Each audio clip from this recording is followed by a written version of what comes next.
गर्मी में गरीब बहू का जुगाड़ू ठंडा ससुराल। सुमन घर में बैठी घास से कपड़े बना रही होती है। ये देखकर उसका देवर विनोद हंसते हुए कहता है, अरे भाभी, ये सब करके आप अपना समय बर्बाद कर रही हैं और कुछ नहीं।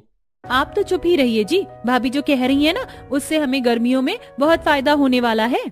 रितिका की बात विनोद की समझ से बाहर होती है, इसीलिए वो अपना सर खुजाने लगता है। लेकिन आखिर घास के कपड़े बनाने से क्या फायदा होने वाला है, और आखिर सुनीता ये जुगाड़ कर क्यों रही थी? आइए जानते हैं कहानी के जरिए। माँ, आरती उतारना बंद करो, पता चले भाभी घर में कदम रखने से पहले ही गर्मी के चलते पिघल जाएं। हाँ माँ जी, रस में हो गई हो तो मुझे अंदर आने दीजिए। सुबह सुबह ही यहाँ दोपहर सी धूप हो गई है, ऊपर से मेरा लहंगा बहुत भारी है। हाँ हाँ बहू, अंदर आ जा। चावल से भरा कलश गिराकर रितिका गृह प्रवेश करती है। अब एक हफ्ते का समय बीत जाता है। इस बीच रितिका देखती है कि पूरे घर में एक ही पंखा है। गर्मी के कारण घर में लोग ढंग से सो भी नहीं पाते। तभी वो एक रोज अपनी जेठानी सुनीता से कहती है, जेठानी जी, आप और घरवाले इतनी गर्मी में दिन कैसे काट रहे हैं? मैंने देखा है कि गर्मी के कारण तो इनको रात में नींद ही नहीं आती। मैं जानती हूँ, लेकिन गरीबी के कारण हम गर्मी से बचने के लिए फ्रिज या कूलर नहीं ले सकते। मम्मी देखो ना, बहुत खुजली हो रही है। मम्मी, मुझे भी खुजली के साथ जलन भी हो रही है। सुमन और रितिका जब देखती हैं तो दोनों बच्चों के शरीर पर गर्मी के कारण बहुत सारी घमौरियां हो गई थी। जेठानी जी, इनके शरीर पर तो बुरी तरह घमौरियां हो गई हैं। हाँ, गर्मी के कारण हो गई होंगी। ऊपर से ये मिट्टी में भी तो खेलते रहते हैं। जेठानी जी, बच्चों की त्वचा नाजुक होती है, अगर ये लोग ऐसे ही खुजाते रहेंगे तो दिक्कत हो जाएगी। कुछ नहीं होगा, घमौरियां हैं, अपने आप ठीक हो जाएंगी। कूलर लेने की सोच रहे थे, लेकिन अभी देवर जी की शादी में इतना खर्चा हो गया कि ले ही नहीं पाए। सुमन की ये बातें सुनकर रितिका कुछ नहीं कहती। रात के समय पसीने से तरबतर दोनों देवरानी जेठानी चूल्हे पर खाना बना रही होती हैं। तभी उनके पति घर आते हैं। घर तो बुरी तरह गर्म हो रहा है, ऐसा लग रहा है घर नहीं किसी भट्टी में आ गए हो हम। अरे, इन दोनों को कितनी बार कहा है कि थोड़ा जल्दी खाना बना लिया करें, पर नहीं, 7 बजने के बाद ही इन्हें चूल्हा फूंकना होता है। माँ, आप इतना क्यों बोल रही हैं? इतनी गर्मी में भी तो भाभी हमारे लिए चूल्हे के आगे बैठकर खाना बना रही है ना। आपको इतनी गर्मी लग रही है तो थोड़ा उनका भी तो सोचो। चुप कर, तू बड़ी भाभी की वकील बन रही है, तो तू क्यों नहीं बना लेती खाना? आप दोनों शांत हो जाइए, क्यों गर्मी में माहौल गर्म कर रहे हैं? वैसे भी खाना बन गया है, आप लोग भी मुंह हाथ धो लीजिए। इस तरह सुमन बीच बचाव करते हुए बात को संभालती है और फिर दोनों देवरानी जेठानी मिलकर सभी को खाना परोसती हैं। अगली सुबह खाना बनाकर दोनों ही पानी लेने के लिए गांव के कुएं पर जाती हैं। पानी भर कर वहां से लौटते हुए तेज धूप के कारण दोनों को पसीने आने लगते हैं। इस गर्मी ने तो जीना मुश्किल कर रखा है। पसीना तो ऐसे पानी की तरह बह रहा है। जेठानी जी, इस गर्मी से बचने के लिए हमें कुछ तो करना होगा।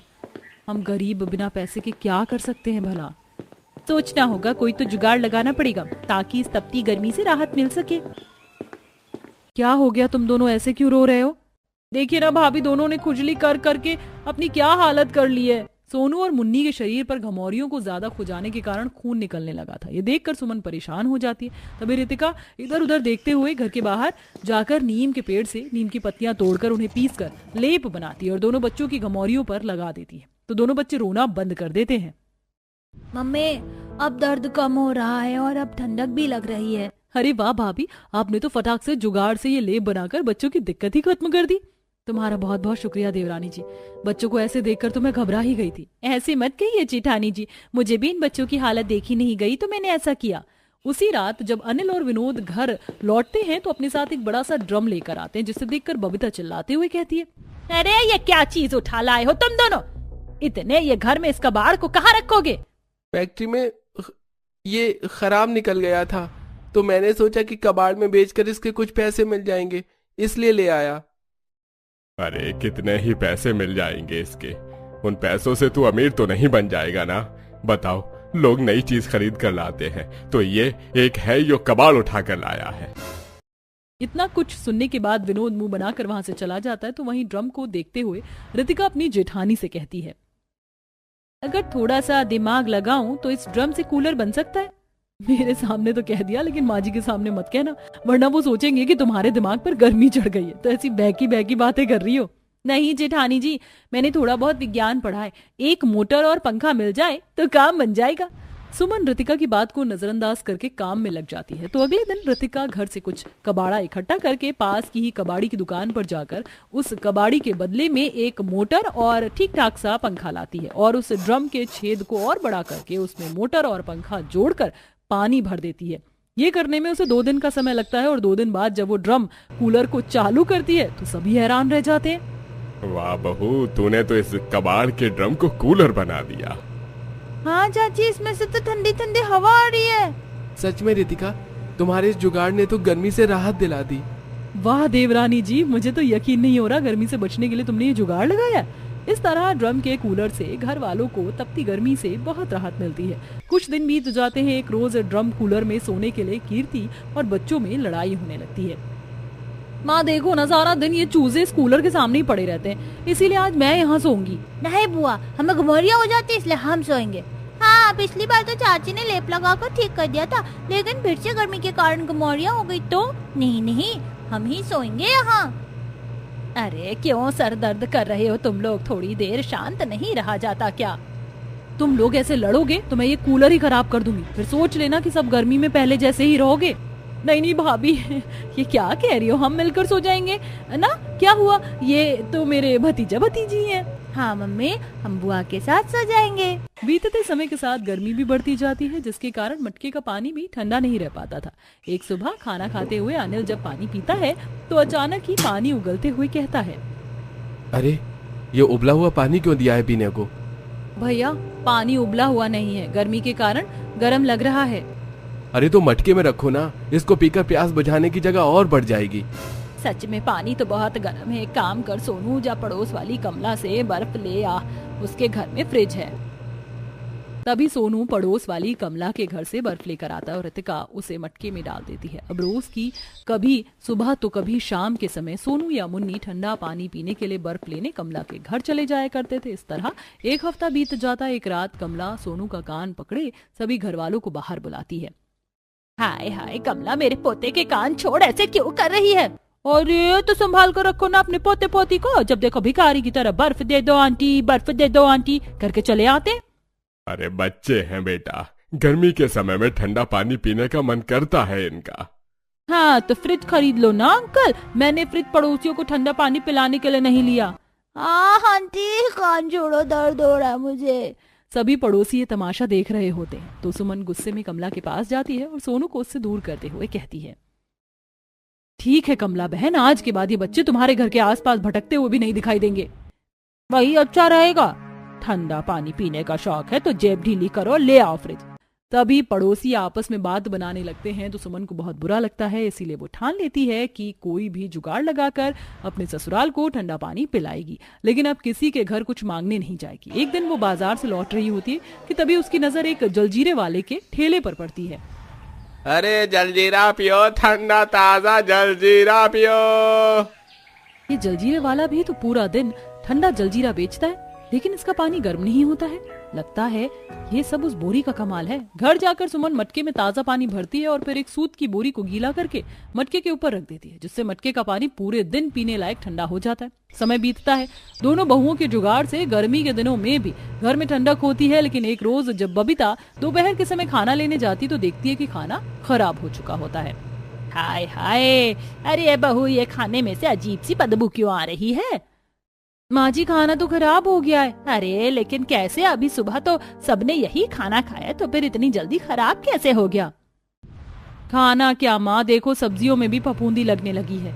हाय हाय, गर्मी के कारण तो अब खाने की चीजों का भी नुकसान हो रहा है, ना जाने गरीबी के कारण और कितना नुकसान झेलना है। सुमन ने पानी को ठंडा रखने का जुगाड़ तो कर दिया था, लेकिन अब खाने की बर्बादी देखकर वो परेशान थी। अगले दिन भी सुबह का बनाया खाना दोपहर तक खराब हो जाता है।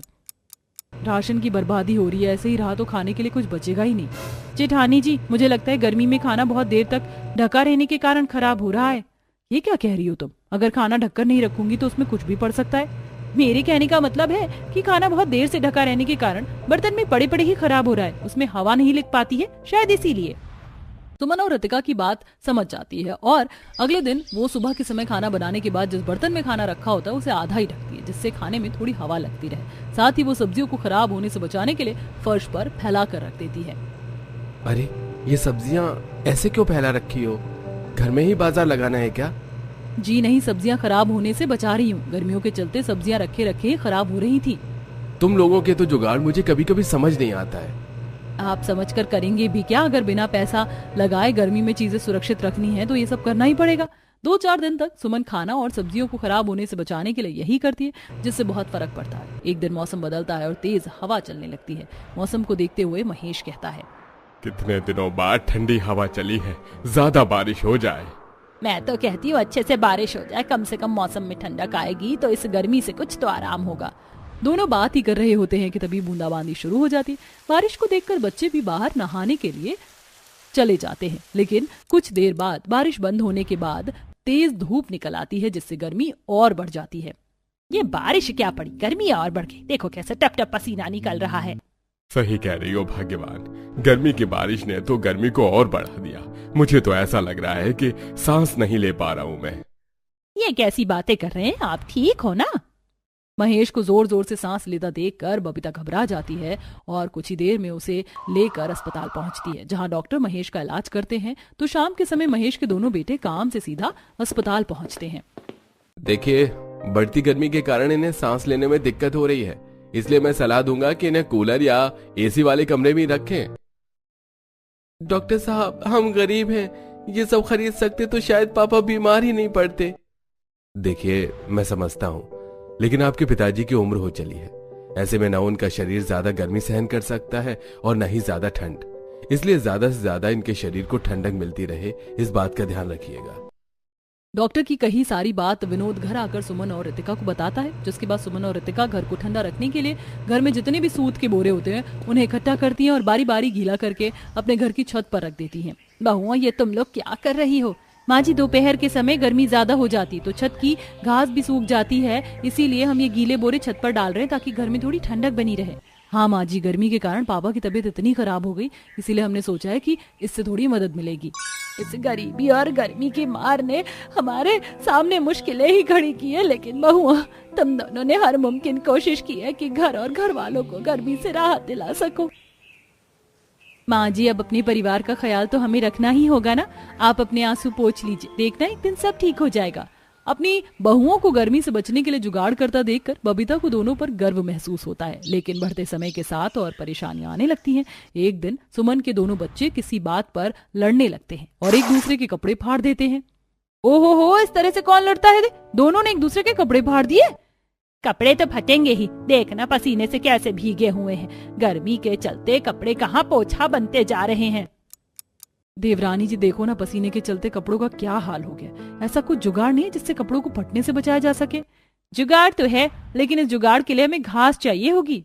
घास? पर क्यों? कुछ ही देर में दोनों घर के पास वाले पार्क में जाती हैं और वहां से बहुत सारी हरी घास इकट्ठा करके ले आती हैं। सुमन घर में बैठी घास से कपड़े बना रही होती है। ये देखकर उसका देवर विनोद हंसते हुए कहता है, अरे भाभी, ये सब करके आप अपना समय बर्बाद कर रही हैं और कुछ नहीं। आप तो चुप ही रहिए जी। भाभी जो कर रही है ना, उससे हमें गर्मियों में बहुत फायदा होने वाला है। फायदा? भला कैसा फायदा? इन घास के कपड़ों को पहनकर हम बाहर तो नहीं जा सकते ना? लेकिन घर में पहनकर इससे शरीर को ठंडक मिलेगी। सुमन और रितिका मिलकर घास के कपड़े और चप्पल तैयार करती हैं और उन्हें बच्चों को पहना देती हैं। मम्मी, ये तो बहुत ठंडे हैं। हाँ, इसमें तो हमें गर्मी का एहसास ही नहीं हो रहा। अगर ऐसा है तो मैं भी पहन कर देखता हूँ। अरे सच में, ये तो बहुत ठंडक दे रहा है और चुप भी नहीं रहा है। देखा, मेरी जुगाड़ भाभीयों का कमाल। इस गर्मी में भी वो आप लोगों को ठंडक का एहसास करवाने के लिए जुगाड़ लगाती रहेंगी। सही कह रही है तू। हाँ बेटा, बस इन कपड़ों को पहनकर बाहर मत जाना, वरना आसपास की गाय बकरी तेरे पीछे पड़ जाएगी। बबीता की बात सुनकर सभी जोर जोर से हंसने लगते हैं। अब बीतते समय के साथ दोनों देवरानी जेठानी ने मिलकर इस गर्मी में अपने ससुराल को ठंडा रखने के लिए बहुत से जुगाड़ लगाए थे, ताकि ससुराल वालों को तपती गर्मी से राहत मिले। एक रोज महेश की दूर की बहन उनके घर आती है और घर में घुसते ही उसे बहुत ठंडक महसूस होती है। अरे जानकी दीदी, आप आइए ना, कितने दिनों बाद आप हमारे घर आइए। बहू, जरा पानी तो ले आ। वाह भाभी, आपके मटके का पानी तो बड़ा ठंडा है। इस धूप में यहाँ तक आते आते तो मेरा गला ही सूख गया था। ये सब क्या है भैया? ये ड्रम का कूलर तो बढ़िया ठंडी हवा दे रहा है। कहाँ से मिल गया ये आपको?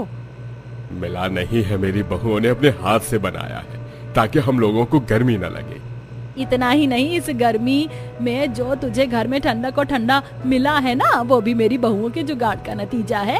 अरे वाह भाभी, आपकी बहुओं ने तो जुगाड़ लगाकर इस गर्मी में भी आप लोगों को दिक्कत नहीं होने दी। बिल्कुल जानकी, अरे भगवान का बहुत बहुत शुक्र मनाती हूँ मैं जो मुझे ऐसी बहुएं मिली। अरे ये नरक को भी स्वर्ग बना सकती है, अब इस गरीब के झोपड़े को ही देख लो। सच में मानना पड़ेगा, ऐसी बहुएं तो हर घर में होनी चाहिए। इस तरह सुमन और रितिका के जुगाड़ के कारण उसका परिवार भरी गर्मी में भी ठंडक का एहसास लेता है। साथ ही उसके पड़ोसियों को जब ये बात पता चलती है तो उन्हें भी बहुत हैरानी होती है और वो भी सुमन और रितिका से उनके जुगाड़ के तरीके पूछने लगते हैं। इस तरह दोनों बहुओं की कोशिश गर्मी में भी उनके ससुराल को ठंडा बनाए रखती है।